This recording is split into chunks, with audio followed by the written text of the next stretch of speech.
What's up, everybody? Welcome back to the BBET GamesCast. It is I, your host, Sigma, also known as Sigma Gears 9. I'm joined by Blue Bones. That's me. As well as Superman Jeff 12. Here. And this week, I know it's been a little while, but we had E3 in the middle of our podcast, and a lot of news came out in a very short amount of time. So we didn't want to throw out a podcast in the middle of that because, of course, we'd be missing stuff. So we gave it a little time. All of the press conferences are now done from all of the companies that participated, and now we can give our hot takes on what exactly happened. So this week we are going to skip what we've been playing. That'll be back next week. Don't worry, it's not going anywhere. At least not now. We got lots. But we're going to start off with, and we actually did, or I actually did rather, a reaction video to the Google conference. I did that solo, but now we can kind of get the perspective of the rest of the BBET. So first off, what are your first impressions of Google's conference? Like, what did you guys kind of take away from it? Either one of you can, jump in. So, I didn't see really any, I was expecting to come out with something big. Like, only on Google Stadia. Yeah, this exclusives, is the only place right? you can get this.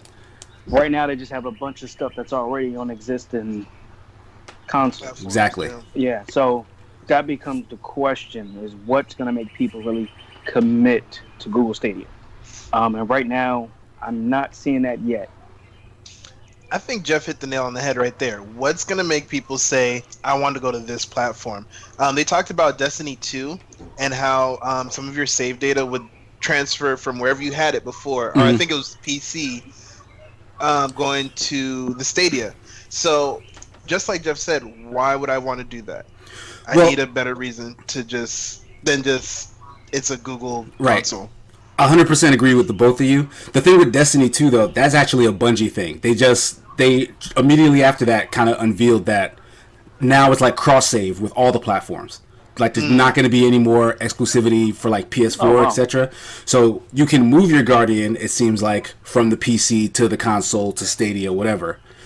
So it seems like, I don't know if it's a one-way transfer just yet, but it does seem... That might be a factor right there, the too. feeling I get is that it's going to be... wherever you have Destiny 2, you can play and progress your character there, which would be the best possible scenario. So I'm assuming that's what they're talking about. That definitely would be the best possible scenario, but I can also see companies nowadays saying, hey, your first transfer is free. And then charge you for that. But I mean, this is Bungie we're talking. It's Bungie away from Activision. So honestly, Bungie has always had a really great relationship with their community. I doubt that they would try that kind of nonsense because they know for a fact that it's not going to go over well. They're trying to get a bunch of people to come back. Exactly, right, yeah. They're trying to eat that. That's what, we'll get to that later, but there's somebody else who's trying to do that. They're trying to eat that cost, if there is a cost, in order to get people to come back. Hey, you can play with your friends, go to that whatever console you want to go to, and it's on us. Yeah. Exactly. They also made the base game free now. So another reason why... Yeah. They want people to come in and they don't want to, hamstring them by any means to actually start playing the game. So that kind of works in Google's favor because their main claim to fame is, being able to just play anywhere, like on your phone, on your tablet, on your TV, on your computer, wherever, right? So if the same game, follows you wherever you already have it, that's one reason to maybe look into it. But that doesn't differentiate enough because Microsoft has the exact same thing, right? They got on their stage, they're talking about their cloud service. They didn't show much, but they said the same exact thing Google did, which was you can play it wherever. Like, their promo videos also had people with controllers and phones attached to the top of them and all that stuff. Yeah. So they're really not showing us anything that differentiates. And the one thing that kind of hit me the hardest from Google was I predicted that they would have some kind of a subscription service, right? Something akin to Game Pass. They don't. Okay. Instead, they have a monthly service that just gives you kind of extra perks. It's closer to like a PlayStation Plus than it is, like a Game Pass, right? So there will be certain games that will be added to their library every so often, but it's not, big library. And the only perks you get is, the highest tiers of service, like the 4K gaming, the matter of fact, I think it's just the 4K gaming. Yeah, that was the main thing, right? Because the 1080p, the 5.0 surround sound, that's available on everything, on like the free version. So I don't know. And at $130, to basically get into the founders thing, you're kind of saving the first 3 months, they said, of the service, but you're paying for like all the equipment, like the big 4K dongle that goes to your TV, the controller. I think they throw in Destiny, like all the DLC for Destiny, and it's like it's basically like a, what do you call it? It's a pre-order. Yeah, like a pre-order bonus. Yeah. So $130 gets you those extras, quote unquote, but then the rest of the service is essentially free, and it's still not appealing. So would be if they got, I don't know, some Steam games. I know Steam is Steam, and they're trying to do their own game, but like in order for me to go that way, it would have to be, once again, something like I can't already play on my Xbox or my PS4 or my Switch. I would have to either be able to play it on PC or on Stadia, which would be like, I don't know, League of Legends, Dota, some PC exclusives, stuff like that. Because most people who are going to be getting Stadia, this isn't going to be their first system. Right. Like they're trying to take a chunk out of the existing gaming market. Yeah. I think it was a soft bite. If we're keeping up with that analogy, they kind of came out. I feel like they weren't ready to handle the industry today. No, I think Sigma said that. I think he said something similar to what I'm going to say. I think they wanted to come out early. I think if they would have came out a little bit later, that it would have been more of a hit, big hit. I think they would have had a lot more stuff ready. But I think now they just wanted to get out and get it running, which could work in the long run. But right now, it doesn't seem like it had the effect that we all thought it was going to be. I mean, the idea is still dope, but I don't think they didn't do so great on the execution. I mean, they are calling this first 3 months a beta period. So it's supposed to officially launch sometime next year. I'm assuming January, because they keep saying that with the Founders Pack, that hits in somewhere close to November, where you get into the beta access and you get 3 months free of the Pro service. I can't remember what it's called, but like the Pro service of Stadia, right? Yeah. So I'm assuming those first 3 months will be the first 3 months where the service actually launches. So that's got to be really early in the year if you're going to be doing the beta period sometime in November, right? Yeah, that's true. So I don't know. It does seem a little half-baked right now. And another thing that could have just helped that they just didn't do is just tell you what other games were going to be on there. They showed like a couple of indie things that maybe were brand new. But like Jeff was saying, these are the same games we've played elsewhere. There's no real reason to play them on Stadia just yet. But since it's free, maybe you try it, except for the fact that you have to pay for those games. Like, if you want to play it on Stadia, you have to buy the game on Stadia, then you can play it on Stadia everywhere. And who's going to do that?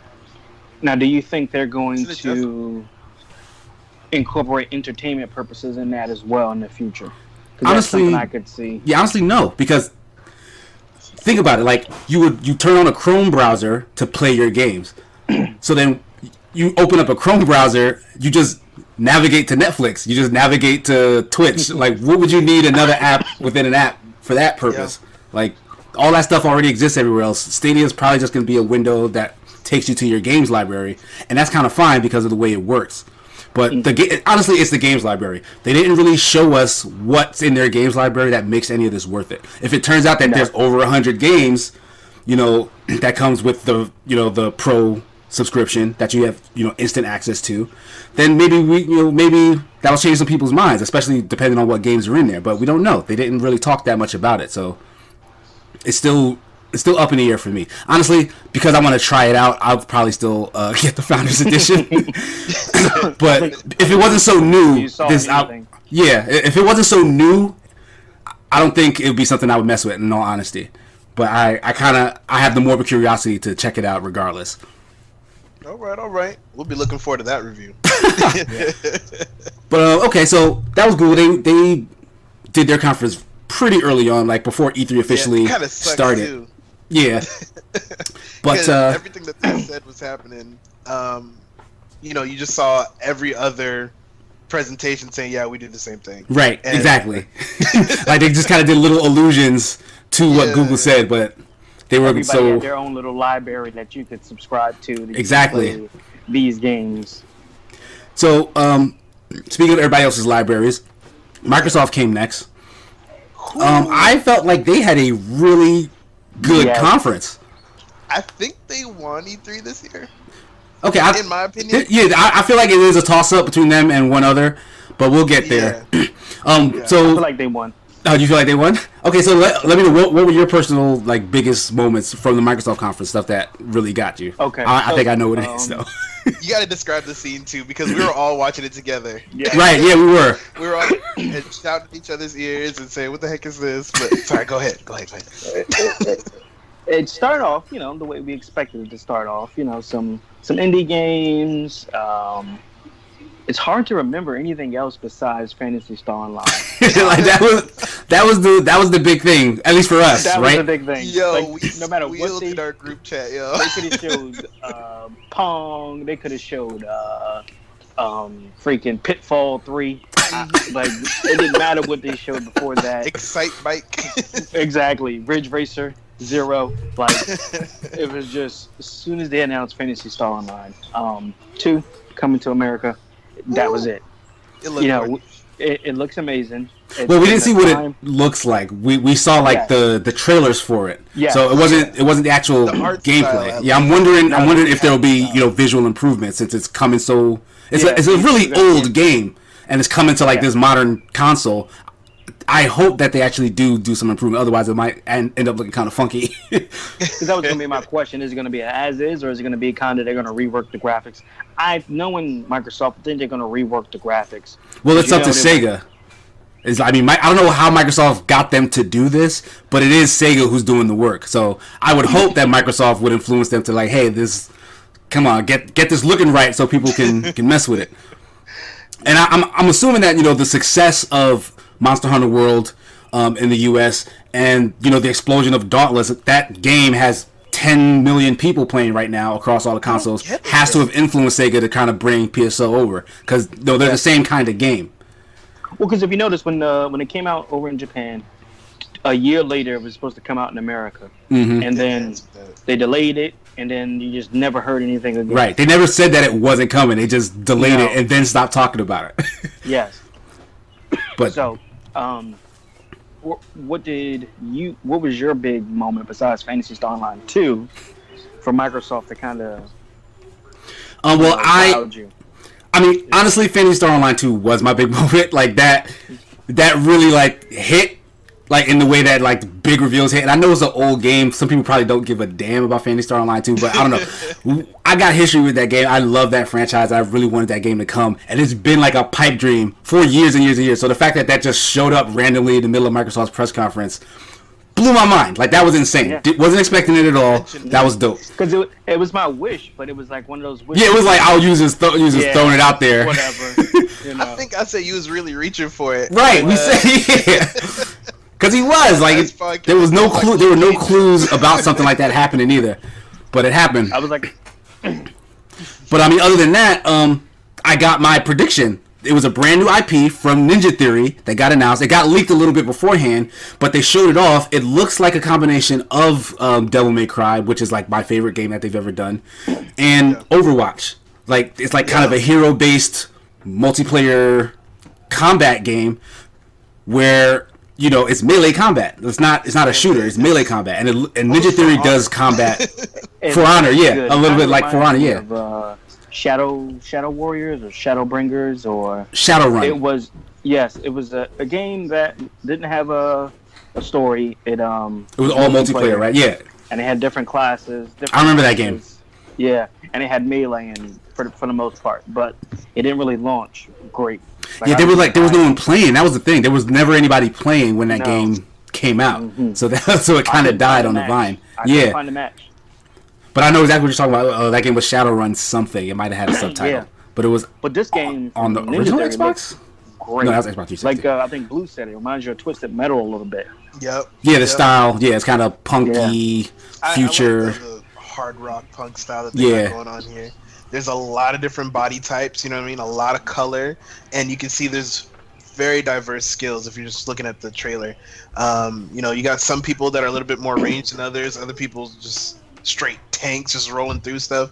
I'm excited to see where it goes. I hope there's not too much DLC or premium items that need to be bought to win. To like, Hopefully there's no stats stuff going on with that, but yeah, I think it'll be skill based. I think they'll be all right.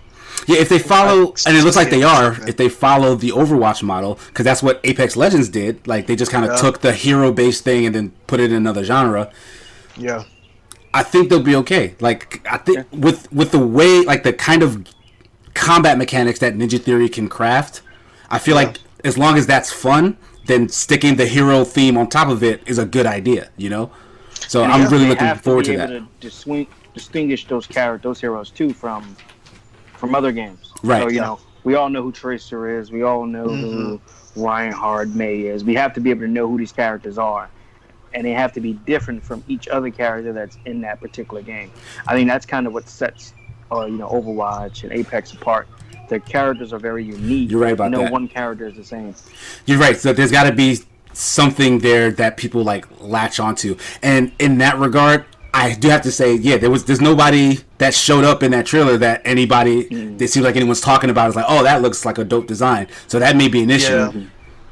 Like, people really latched on to You Overwatch can't just characters be real wacky, quick. You have to be likable. Right, people latched on to Gibraltar and Lifeline really quick. What's Wraith? Wraith, yeah, like, Yeah. so, They yeah. didn't really seem to have a character that stood in the front or that they put a spotlight on and say, hey, this is our spokesperson for this game. You know, everybody kind of has that. Or one even kind of naturally coming to light. Like, if you just like, oh, this is the one that everyone seems to like, and then they can later on just run with that. So, yeah, I don't know. Hopefully, the game will speak for itself. But, yeah, on that note, that is a concern, that the characters maybe need to be a little bit more, unique and dynamic. Yeah. But, we go ahead. can't talk about the Microsoft conference without mentioning that Mr. Keanu Reeves showed up. This is true. Super cool at the end of the Cyberpunk This is true. 2077 trailer. That was a really cool way to reveal it. Like, he kind of just at the end of the frame just popping his face in there. I thought that was funny because, like, when we were watching it, we saw him pop up digitally in the game, and we're like, "Oh my god, it's Keanu Reeves!" Right. And I think I said, "Don't tell me he's about to pop out right now. Don't tell me he's about to walk out right now." But he walked out. Everyone was, you see it all over the internet right now. He is he's the person to compliment.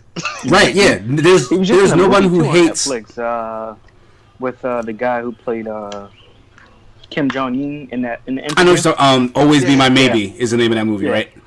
Yeah, he was just in the movie. He was just in that. So when I saw him, I was like, oh. He was dressed kind of the same too, so it's like, yeah, he's kind of keeping that John Wick look everywhere he goes so far. But yeah, if you look on the internet, you know how the internet is just filled with haters. Nobody hates Keanu Reeves.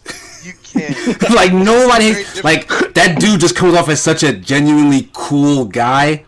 Like, women love him, guys want to be him, want to be friends with him. Like, yo. Like, Keanu Reeves is that dude, and for him to just be on the Microsoft stage is, like, major points for Microsoft for getting him out there. And major points to CD Projekt Red for having him as a playable character in their game. Yeah. Like, the last game that I think had a Keanu Reeves likeness was, like, The Path of Neo, that Matrix game. Which was not a good game. Yo, that game was terrible. Right, so... I remember actually playing that just for a little bit. Quick side Blue history real quick. So my mom took me and my brother to pick up the game. She said, you guys can get one game. We saw Path of Neo. We're like, oh, cool. I think it was on the GameCube or something like that. We pick it up. We go home. She didn't really look at what the game was. The ESRB ratings, it said mature, right? So we started up. We're about 15 minutes in. My mom walks in to see if we wanted something to eat, and she saw us, like, blowing some dude's head off. And she's like, well, time to return this. Oh, man, you had one of those parents. Fam, we returned it within the hour, and later on in life I got to check it out, but I was like, dang, that's messed up. Yeah. Anyway, that's introduction. That was it. Brief Blue history for the day. But other than that, the game looked amazing. I mean, it was beautiful. We finally got to see some gameplay from it. Deus Ex, Deus Ex, yeah. Deus Ex, yeah. And like with a mix of what the first Perfect Dark was, it kind of gives me those kind of two vibes together, because I think it's more action oriented than Deus Ex. Deus Ex was more, you got these abilities, but it kind of pushes you to play more stealthy. Yeah. But this game wants you to play however you want. It looks like, and the characters are like, yeah, they seem interesting. yeah, Like the story that they're telling seems interesting. The world especially seems like really interesting. I'm super interested in that game. Like, and it seems you can kind of customize your augmentations from what they were saying. Like, the game, yeah, like the abilities that you get for the stuff that you customize on your body, like also seems like really interesting. So yeah, I'm hyped for Cyberpunk. I think that would actually be like a really big title release. Yeah. So one thing, Sigma, you did a stream this week for Katana Zero. Is that the name of it? Right. Yeah. That whole vibe reminds me of Cyberpunk. Right. Yeah. I mean, it's the same. Yeah, same aesthetic. It is. Yeah. It's basically, you could basically call Katana Zero a Cyberpunk story. It's super cool. But yeah, that neon 80s motif lifted and gritty, Trek to the Future. Yeah, that's basically that. So yeah, to play like a fully realized first-person shooter with open-ended choices, dope. Crazy. Yeah. But of course, you cannot forget, Microsoft showed us a little bit of Halo Infinite. I don't think it was the best showing that they could have had. Like, the trailer itself looked great. They said it was from, in-game engine, but it wasn't actual gameplay. It was just, a little bit of scenario. But it looked fantastic. Like, the new design of Master Chief looks more like the original Halo Combat Evolved Master Chief. Like, he's like a brighter green than he has been. Yeah. The, bright orange on the visor. Right, yeah. Like, so it looks cool. I just want to see what that game is. But they're not ready to show that, apparently. Because another big surprise, apparently this game is going to launch with the next console. So there hasn't been a Halo that launched with an Xbox since the original Xbox. So like they're trying to essentially go back to their roots with their main character, their main franchise, and putting them first and foremost on their next console, which I think is a great idea. But I think it works. I'm a little sad we have to wait till next November, to see what that game is. But I mean, maybe they'll show off more about what that game is sometime throughout the year. So I'm pretty sure they will. Let's not rush it. I want a little bit more time with my one. You know what I mean? Right. I mean, I just want to see what it is. Like, I'm not in a rush to actually play it just yet. I just wanted to see what they're going for with that game, because they're supposed to be kind of changing up the formula with Halo, and so far they're just showing us more Halo. Yeah, like it's supposed to be like a soft reboot, even though story wise I don't think they're erasing anything that's come before. No, yeah, but gameplay wise it's supposed to be like a reboot of the franchise. So I'm just really curious. I want to know what that game is. I have my thoughts. I just want confirmation. Yeah. I feel like that trailer was very dramatic and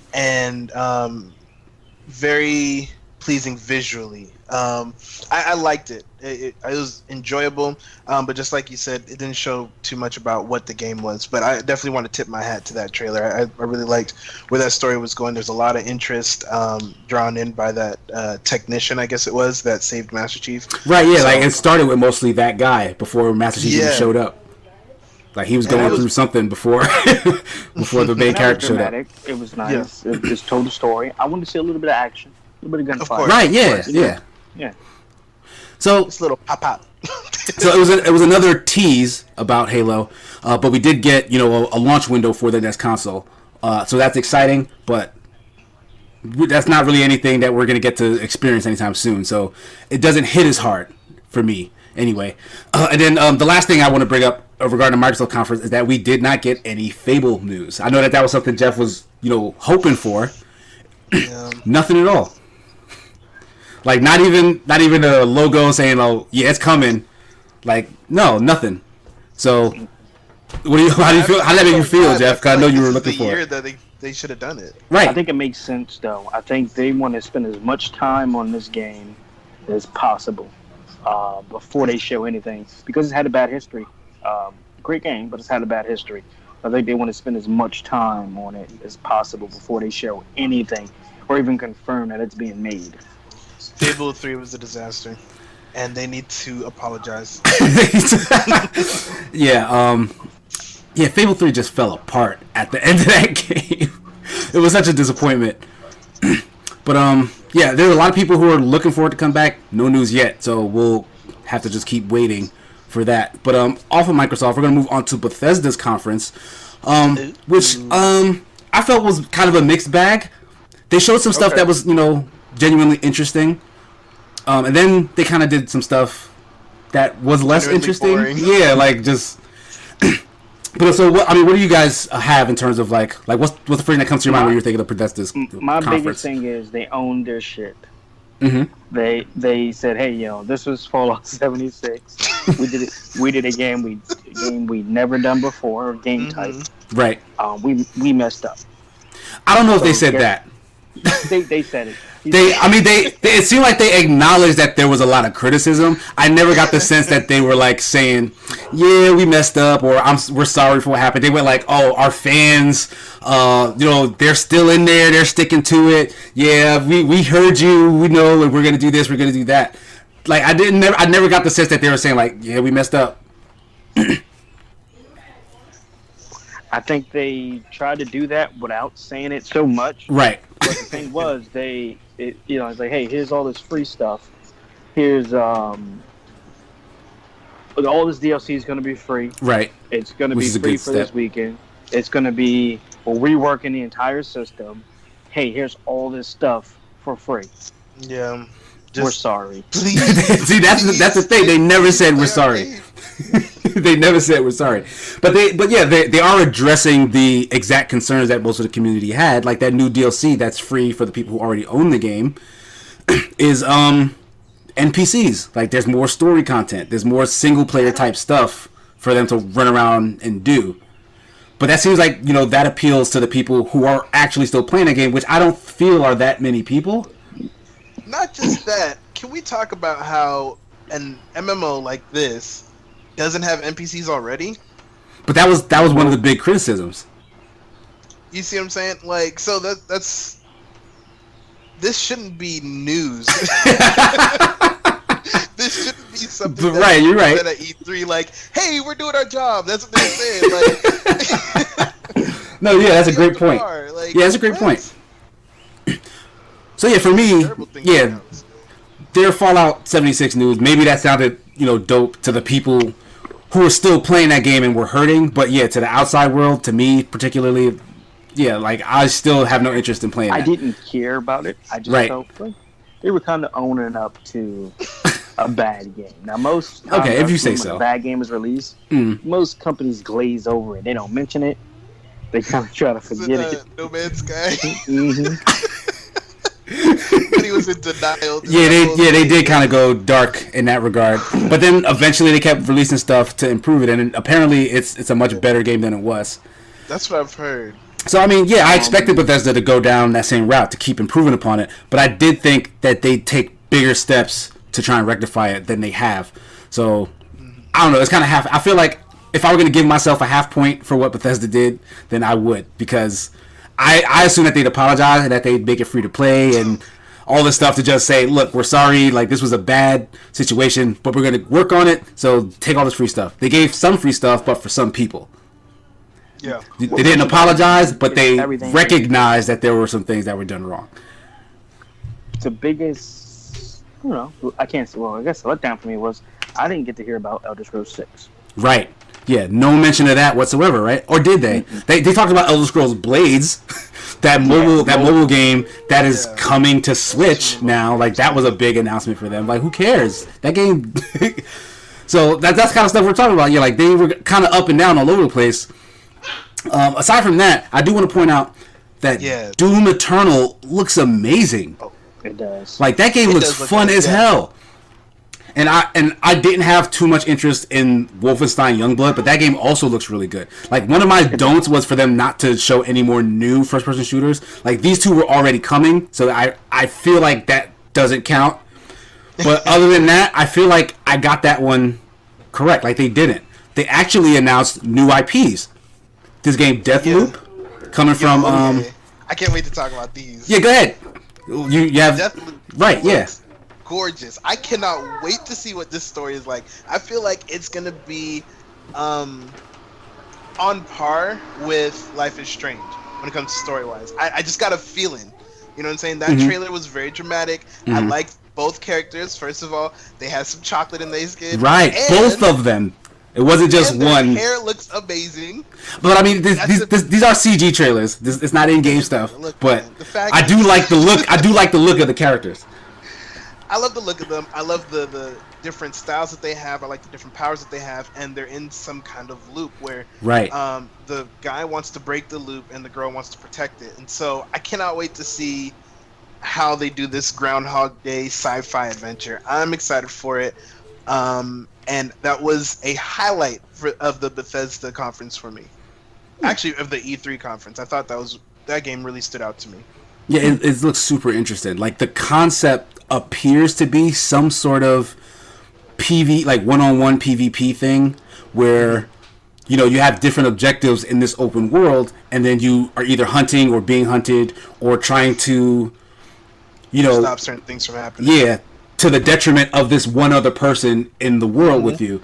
But then every time you die, you get match made to like another scenario, maybe. You know, like, I don't have any idea if any of that's true, but it seems like that's kind of what they're getting at, and that's a dope concept, especially if like the gameplay with this kind of ever present threat of another human player in the world messing with you is there. Like, that sounds really cool, like really interesting, really new, and that's exactly what I wanted to see. Yeah, exactly what I wanted to see from Bethesda. It's a spin-off team from the guys who were doing Dishonored. Like, there's no new Dishonored coming, but I feel like that's a nice pedigree to give, you know, a project like this to. You mentioned Dishonored. I know that was one of your wishes. Yeah, I was hoping to see a new one, but this is better, I feel like. I feel it. And Ghostwire. Right, Ghostwire. Tango Studios, Shinji Mikami's studio, they've been doing The Evil Within for Bethesda the last couple of years. Apparently this isn't a horror title. This is supposed to be like it's a supernatural third-person action game. We didn't see any gameplay, but the trailer and the lead developer, I cannot remember her name, but she was so adorable on the stage trying to talk about the game. I wrote it down too. Her name is Kumi Nakamura. Right. She's the creative director for Tango Gameworks. Mm-hmm. She was absolutely adorable. Right, like her enthusiasm, like her shyness on the stage, like she really won over the crowd and the internet, which again is hard to do. Yeah, but her and Keanu are just like head to head right now, just winning from E3. Right, but like aside from, you know, her presentation of it, the game itself sounds interesting. We just don't really know too much about how it plays. But, you know, a supernatural action adventure thing from, you know, Shinji Mikami's studio doesn't sound bad. Like, I'm interested to see what that turns into, you know? I want to see it. Yeah, so I'm hyped about that. Jeff, did you have any thoughts on either Deathloop or Ghostwire? I'm waiting to see gameplay. Just because I've heard the whole third-person supernatural power thing, Quantum Break. Okay, yeah. Oh man. Right. I just want to see some gameplay. I mean, Quantum Break wasn't bad. It was kind of average. I think people like a C+. Came out on. Yeah, sure. Yeah, I can go with that. Plus? Mm-hmm. What, you go lower?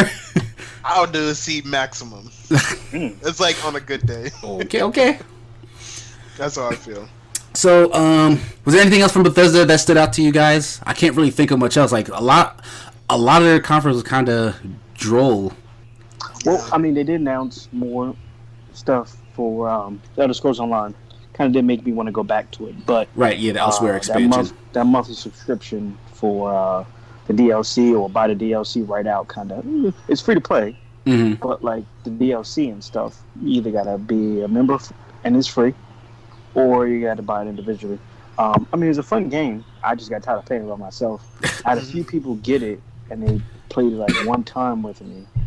I don't remember who those people were. Yeah, it wasn't me. I don't know if you tried to sue. Yeah, it wasn't me. It must be your other friend. Because I played that game a couple of times. I want to say I got up to like level 25 or something. So yeah, that's not fun. You played.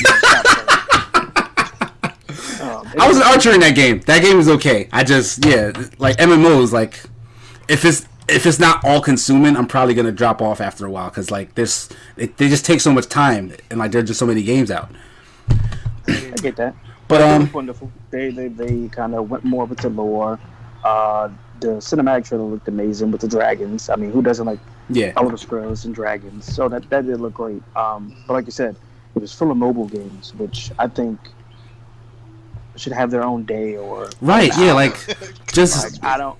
put that on your website, your blog, your own YouTube channel. Yeah, it's I don't know. Like they're kind of taking over E3, and they just don't look that good most of the time. Like okay, a mobile game that actually is like doing something crazy, but no, it's like standard fare mobile game. You've seen a million others like them. Now you're just putting your license on it. We don't want to see that at E3 for the most part. Learn from Blizzard. Right. When they announced Diablo for the mobile game, people were like, "What? You're joking?" Yeah, they caught a lot of heat for that announcement. So just leave the mobile games alone at E3. We want to see console games. Like just agreed. Okay. So before we move on, real quick, I want to jump back to Microsoft. Because we didn't mention the Ultimate Game Pass deal that they got going on, right? Which I thought was brilliant. Right? First of all, they come up with the PC Game Pass, which is a whole nother thing. Right. And so you got your PC Game Pass, you got your Gold subscription, and you got your Xbox Game Pass, all wrapped up for $15 a month. I'm super sold. Some people already subscribe to it. I need to do it soon. Yeah, they said it's $1 for the first month. I literally just went and changed the option in my Xbox, and it's already on it. And especially if you already have your Gold subscription, it doesn't start charging you until that ends because you already paid that amount. Yeah. So it's like the Game Pass that you're paying monthly is now just rolled into your Gold subscription. Yeah. So it's a really good deal. Like I can't stress enough how good the value of Game Pass is, and Game Pass Ultimate, especially if you also play on PC, is like a no-brainer. Like some people will be like, "All right, well, exactly." You don't have to think about it anymore. And it's not crazy expensive. Yeah, it's not. It's literally the same price as if you had Game Pass and Xbox Live Gold separately. I thought it was cheaper than that. No. It is cheaper. It's cheaper if you add in the PC. Like Xbox because gold is $10 a month. Yeah, Gold is 10, and Game Pass. Game Pass is 10. Gold is 60 or something for the year, or 65 for the year. Yeah, but for the month it's not. But then it breaks down to like $5 a month, I think, for Gold. Well, we're gonna do the math, and we will go back. Right. None of us are mathematicians here, so. Yeah, we'll get off that topic. Next up was Ubisoft. They had, honestly, in my opinion, I felt like they had a disappointing conference.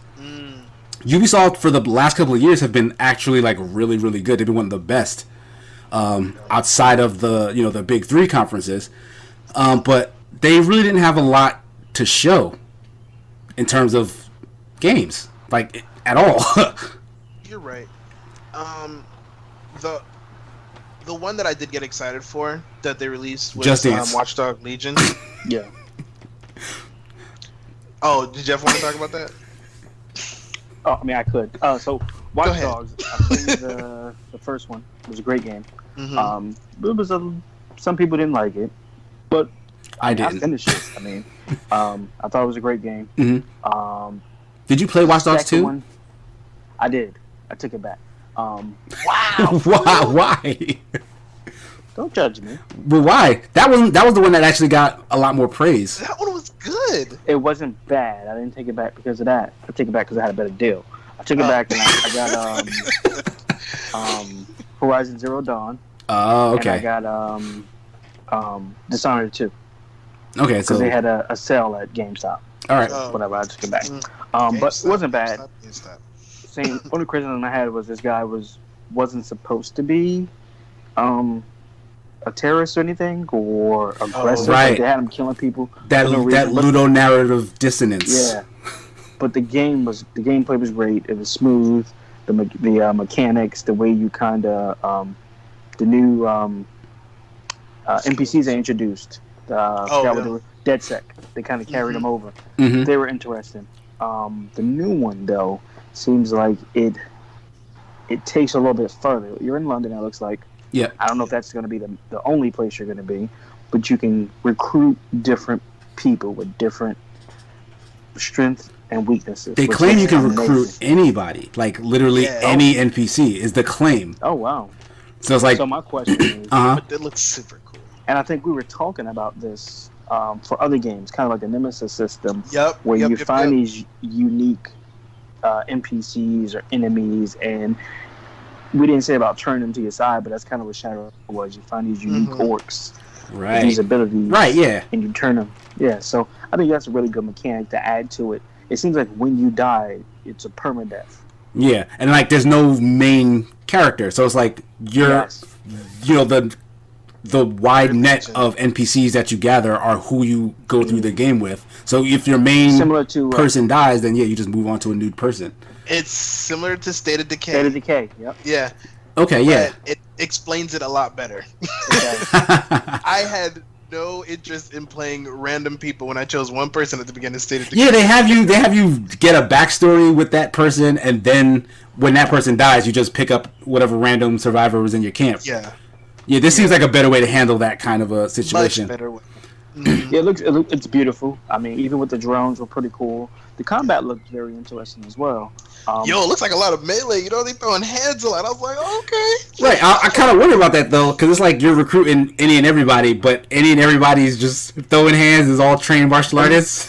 It looked like the big dude was supposed to be like a bruiser or something. Well, yeah, that was just like their custom crew. Yeah. But it looked like you could just pick up anybody, and if they have that specialty in their backstory, I'm pretty sure they're not gonna have some. I was gonna say some grandma, but there was a grandma. There was literally a grandma. But they said that she was. They said that that lady's backstory was she was an ex-assassin. Yeah, like she's done this before. That was so cute. She just walked. Yeah, she was like waddling around. Wow. Tasering people. Beautiful. Yeah. It looks amazing. The combat looked great. The enemies look, and the driving. They seem to kind of worked on the driving. That's going to be the biggest factor. The driving in both the Watchdog games have been terrible. Mm-hmm. One of the worst mechanics of their game. So if they can get it right in this version in Legion, I'm going to be sold. Okay, that's what's up. Yeah, it does look interesting. I still want to play 2. So that's probably something I'm going to do before I check this out. But it does look interesting enough to check out. You should actually stream that a little bit. Maybe closer to the release. Yeah. Okay. So we got a new Rainbow Six. Not Siege. Nothing to do with Siege. It's called Quarantine. And it's like a 3-person co-op thing against, some kind of infected enemy. It's giving off Left 4 Dead vibes. So we didn't get any gameplay from this either, but it's a new Rainbow Six game. They did say that they were never going to do a sequel to Siege. Like, they weren't going to do a Rainbow Six Siege 2. They'll just keep adding operators to that thing, because it's a live game. It keeps growing and growing and growing. So next generation, they'll probably just, re-release it with all the new stuff like they have been, and then, Rainbow Six whatever will continue. Call it makes like a sense. Legendary Edition or something like that. Right. But I don't know, Quarantine, they didn't show enough of it to kind of get me excited. But I've never been a big Rainbow Six guy anyway. Yeah. So again, that kind of like flew out there, but didn't really do anything for me. What about you guys? Yeah, I would have to see gameplay. I'm more of a show me, don't just tell me. Let me see what you're doing. Mm-hmm. But I get you. It reminds me of a little bit of if it's the same, similar to what was it? Operation Raccoon City, or what was it? Yeah, I think that was what it was called. Yeah, where you played that Resident Evil game where you were like the Umbrella Corp guys. Mm-hmm. Right, I remember. Yeah, so and that game wasn't good. So, so that's not a good thing to kind of look and sound like. But yeah, were there any other gaming out? Because Just Dance was announced, like Blue predicted. Of course. But like that whack trailer followed by an even worse like they've actually done good dance routines the 2 years prior. This one was it looked so last minute and lazily put together. It was kind of an embarrassment. Right. I was disappointed from my Just Dance loyalty crew. But I'm glad they're putting out another one. I think they're going to have some really good song selections, and people who love those games are going to continue to love them. That is true. They didn't need to put it on stage at E3. That's all I'm saying. No, they didn't. No. They never have. Like that audience will continue to buy those games regardless of if there's a commercial for it or not. So I am excited about Assassin's Creed Odyssey story creator. okay, yeah. I'm gonna actually use it tonight. I went on Assassin's Creed today. So that's already out. It's different. Yeah, it's already out. Released the day of oh they wow. announced it. Okay. Yeah, so that's pretty cool. So you create your story, use any dialogue, any characters from the game. That is really cool. You kind of create your own missions too, the parameters for it, stuff like that. I didn't get to play with it yet because you don't actually do it through the console. You have to go to the website. You know what? That makes sense. That probably makes it a bit easier to manipulate all the. Yeah. Because if they're letting you play with scripting, like I didn't realize that. Like they're letting you play with like scripting and like giving NPCs stuff to say to other people. Like people are gonna make some really wild stuff. That's what they said. They said really bad. It had the potential to be very bad. It's not Ubisoft approved, so be wary of what you come across. Because you can view other people's stories as well. Right. Yeah. It's very Mario Maker-esque in that way. Like it's kind of like they looked at that and were like, hey, we can do that. Can't we? What games we got? Assassin's Creed? Exactly. It's like we just throw it in there. It's kind of like mods. They tell you like, be wary. We're not responsible for this. I think the story creators will actually be very, very, very fun. I'm interested to see. I'm gonna create some stuff and then we're gonna put it up on the YouTube page. that's gonna be fun. I want to see that. Yeah, I want to see that too. So aside from that, no Beyond Good and Evil 2 news. No announcement. Apparently, I did hear that they were showing some gameplay to developers. I don't know if that's going to go up on some channel's YouTube or not, but they definitely didn't show it on stage. They gave no release date. I don't know what's going on with that game. I have to assume at this point it's going to be next gen, but they're not telling us anything. Know. Yeah, I was. Let us know Casey's losing his mind. He needs information on this. Yeah, I don't know what they're doing with Beyond Good and Evil 2. but aside from that, one of the biggest things that Ubisoft talked about was they're introducing their own Game Pass-like service called Uplay Plus. Yeah. This will function on PC and Google Stadia. So in lieu of Google having a subscription service, you could essentially get Uplay Plus and then have a library of just Ubisoft titles, which isn't a small thing. Honestly, like when I was when we were doing this scissor reel, there was stuff like all the old Sands of Time games, all the Splinter Cell games, those older Ghost Recons, Advanced Warfighter, all that stuff. Ubisoft has a huge catalog, and they have a lot of really good popular games today. So if all the stuff that Ubisoft releases nowadays is also on there, that's actually a huge library. But with that being said, it's Ubisoft games. Yeah, it's just Ubisoft games, and it's $15 a month. That's more expensive than Game Pass. That's a hefty price. Right, yeah, it's more expensive than Game Pass, and I don't know, it honestly depends on what ends up on there, but as of right now, I think, you know what, I think they shuffle stuff off of Game Pass, so I have no idea what the actual number of games on Game Pass is. It's always over 100. Yeah, they always say over 100. Ubisoft said the exact same thing, that they were going to have over 100 on there. So I'm assuming they must be thinking at the very least that they have to at least match what's on Game Pass. But the fact that it's just Ubisoft can be a hit or a miss for some people. Because some people could be like, yeah, I love all Ubisoft games, sign me up, I have the extra money to do it. Other folks might be like, I'm already paying for this.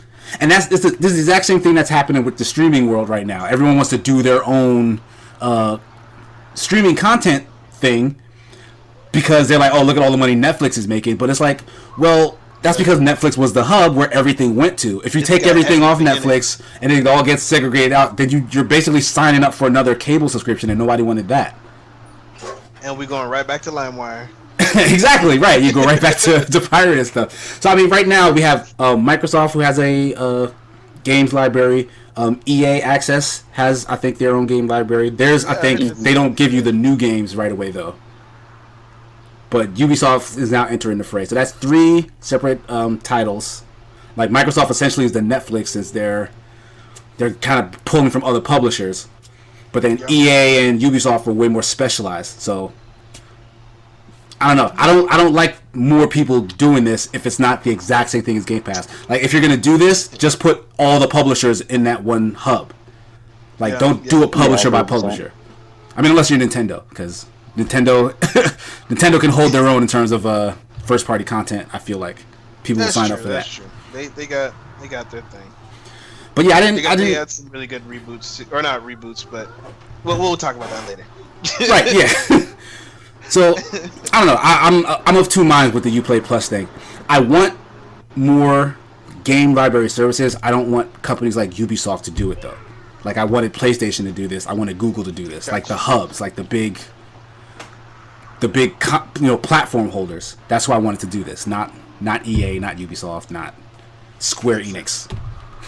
Speaking of Square Enix, I personally did not really like much of what Square Enix had to show, like, at all. Some people feel differently. Some people feel like they straight up won E3.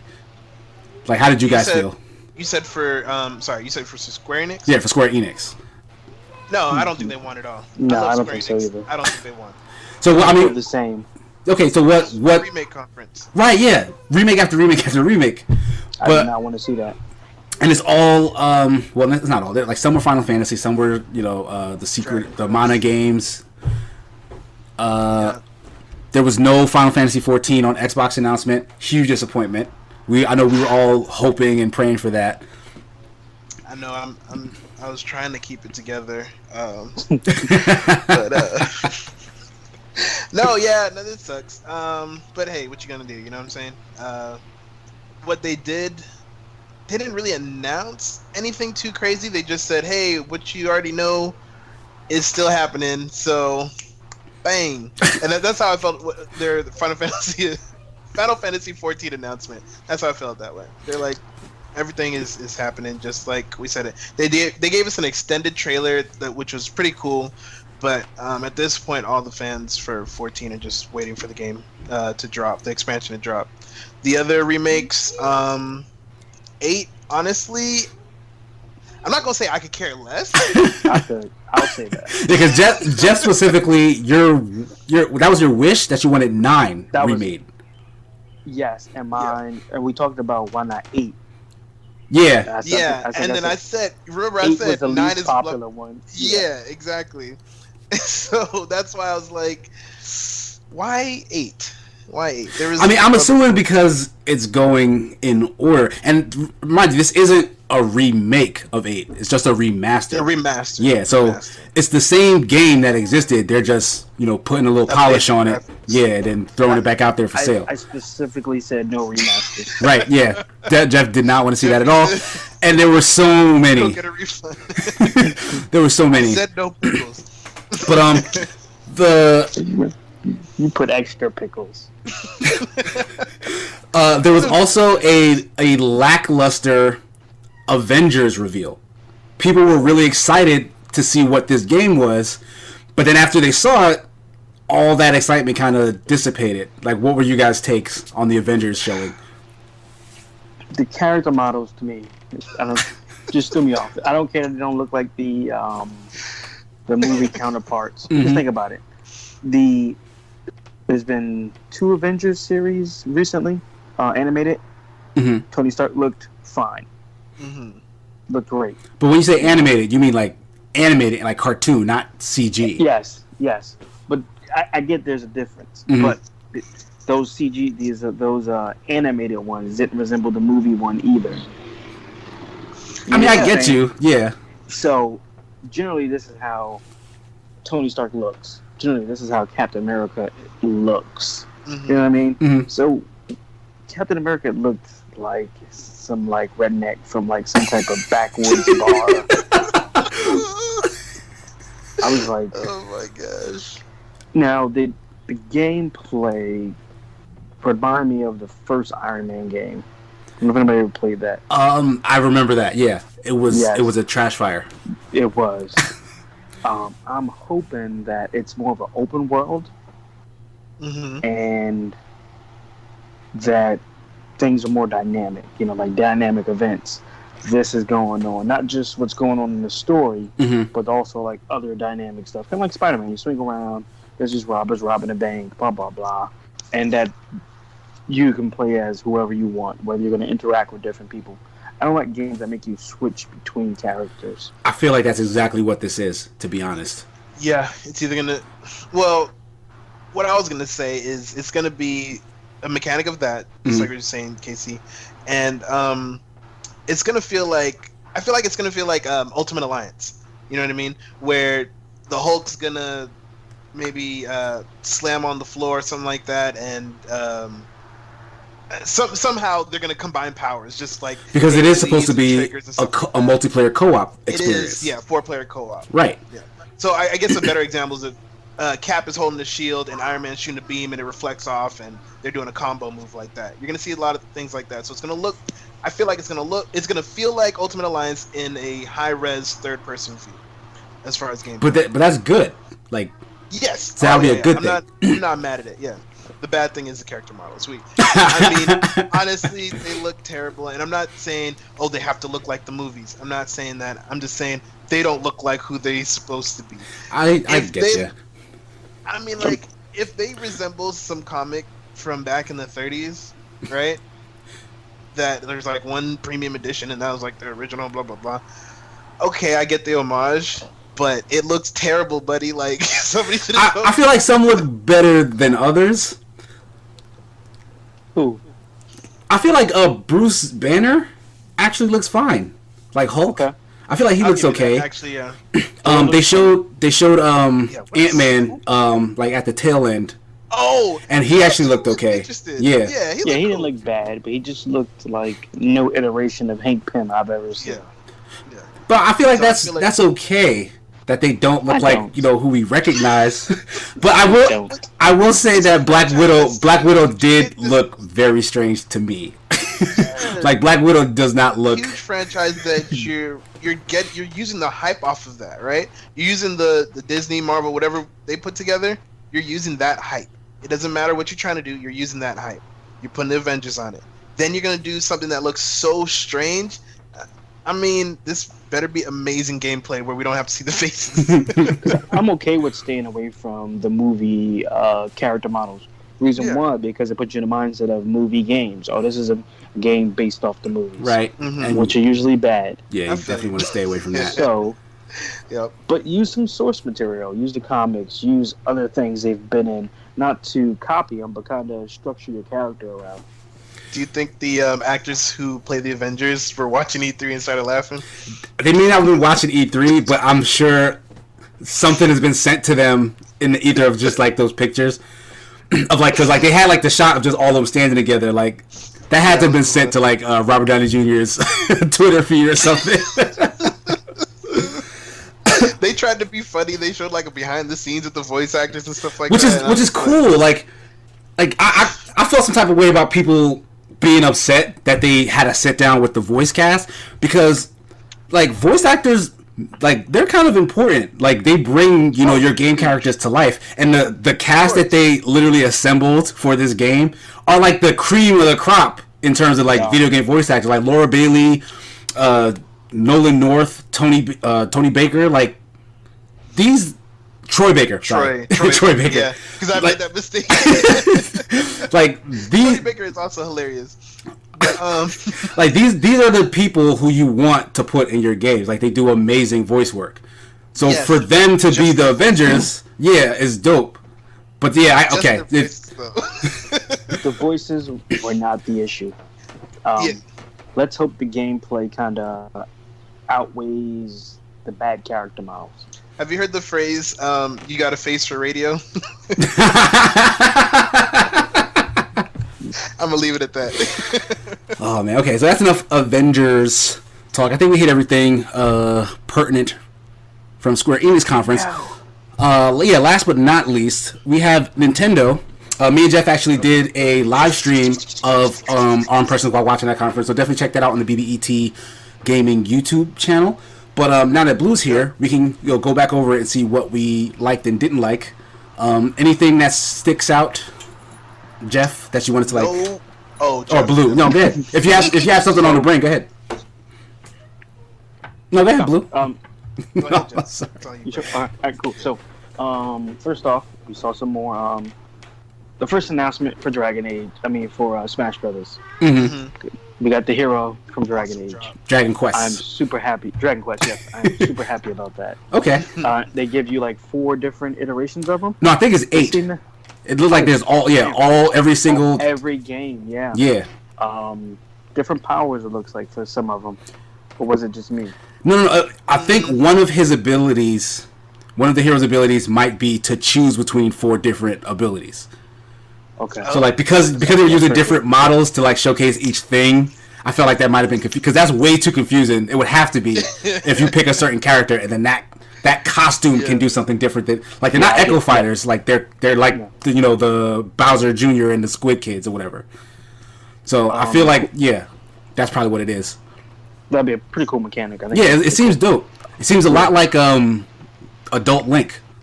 Yeah, and with the shield too, it seems pretty.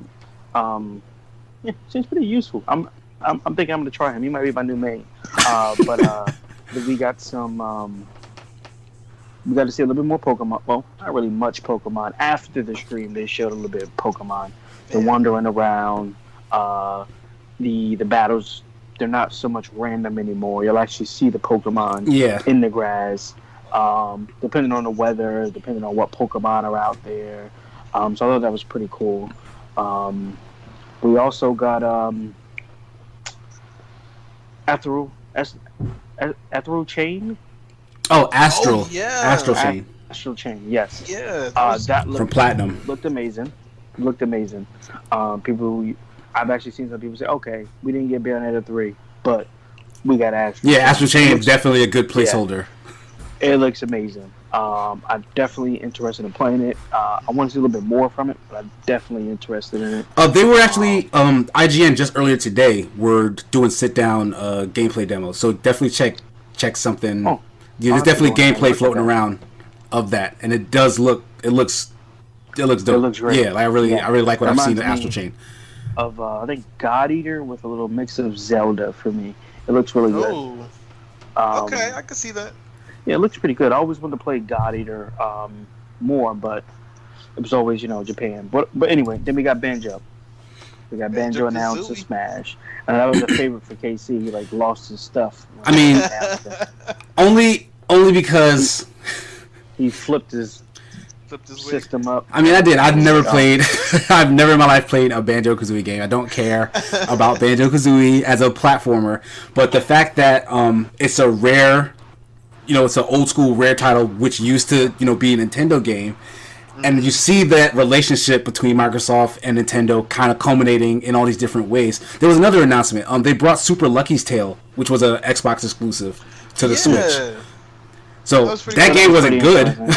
That game's not good, but it's cool that, these Xbox exclusives that seem to fit Nintendo are coming to Nintendo. Like Cuphead was another one that went over to Nintendo. Sony's just like, oh. We got The Witcher 3, which... Right, yeah. The Witcher 3 got ported.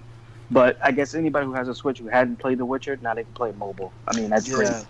I don't know. They did dumb down the graphics. Like a lot. Apparently, on handheld, it runs at 540p, and then on your TV at 720. So, that's significantly lower resolutions than anywhere else.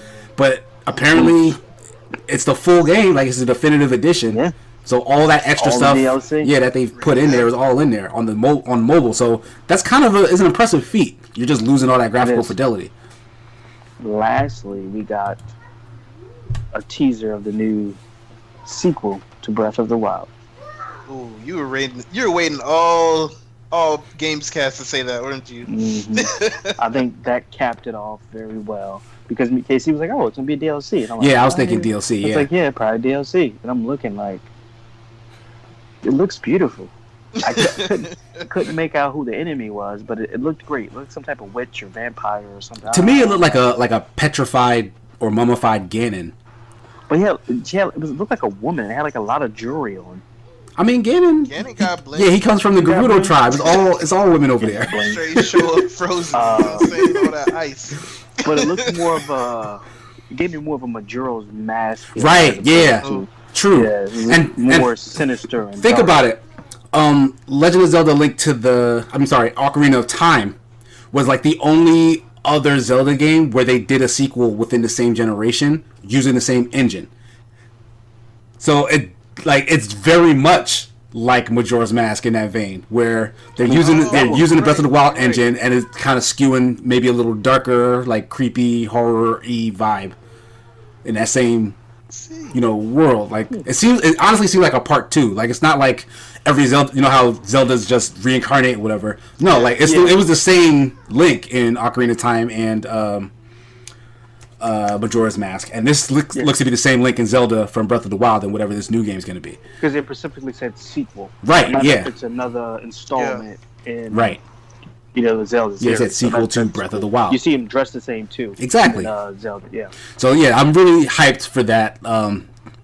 Probably my favorite Zelda game now is Breath of the Wild.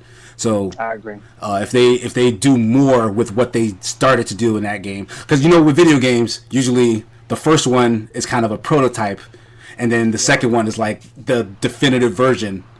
So with the first Breath of the Wild being as amazing as it was, to think on what they couldn't put in there and what they thought of to put in there since it's released, possibly being put in this new game, it's gonna be amazing. Like it has to be. I hope so. True that. I really do hope so. Did you get to check it out, Blue? Yeah, I was actually watching part of y'all's stream when it was going down. Unfortunately, I was in class, so I probably shouldn't have been. But what I really did like was No More Heroes. No More Heroes 3 got announced. Super cool trailer. And that game has been explosive from the get-go anyway, so I'm excited to see what's coming out next with that. We thought it was Custom Robo. I thought, I for a second thought Beautiful Joe was coming back. Oh man, that would be crazy. I don't know. Beautiful Joe was a crazy game. That game was dope to me. Yeah, it was hard as balls, that game. It was difficult. But yeah, that's the only other thing that you guys haven't mentioned that I was pretty hyped about, the No More Heroes 3. And one last thing, Nintendo did show off a trailer with some gameplay of Animal Crossing. I'm not a big fan of the franchise, but they gave a new release date. Yeah, it got delayed. So it's been pushed back into 2020. I liked Animal Crossing back on the GameCube. I played a little bit on the mobile version too. I have no complaints of the game except for that, I have a life, so I can't play that game that often. But I mean, it's on the Switch now, so you can just take it with you, and it's supposed to be such a laid back, calming experience that you could just go anywhere and play. Yeah, I actually might pick it up to kind of do my casual stuff. I have a couple games that I play before I go to bed at night, like on my phone and stuff like that. So that might get. Oh, what games are those? We can talk about that another time on what are we playing, but that could get added to the roster. True. I loved Animal Crossing, like I said, on the GameCube, and if they're pushing it back, hopefully it's for a good reason. And yeah. I will say in that trailer, it looked like the island or the area where you were like populating and building your house contained other people. Yeah, so I'm excited to see the multiplayer facet that they're gonna add. Because if I'm not mistaken, that hasn't been a thing before, right? Like you could like sort of see and visit other people's places, but like multiple people in like one location building a community, that wasn't a thing, right? On the GameCube, you had to save your town data and put it into one slot, and then your friend can play with their slot and visit your town through there. That was the multiplayer back on the GameCube. Then on the mobile version, if you had friends added with your little friend code or whatever, or through Facebook, you could visit their stuff as well.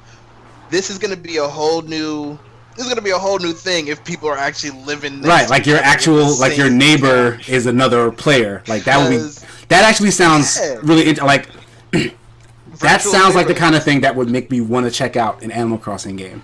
Because I'm gonna leave trash on Jeff's door. You know what I'm saying? Right, like just to be a troll in the community. I'm gonna kill Tom Nook and just leave him on your doorstep. No, why'd you have to take it there? Oh, yo, Tom Nook ain't to be messed with. He got hitters. Dude. There's gonna be a virtual cop going around everyone's house. Tom Nook is a mob boss.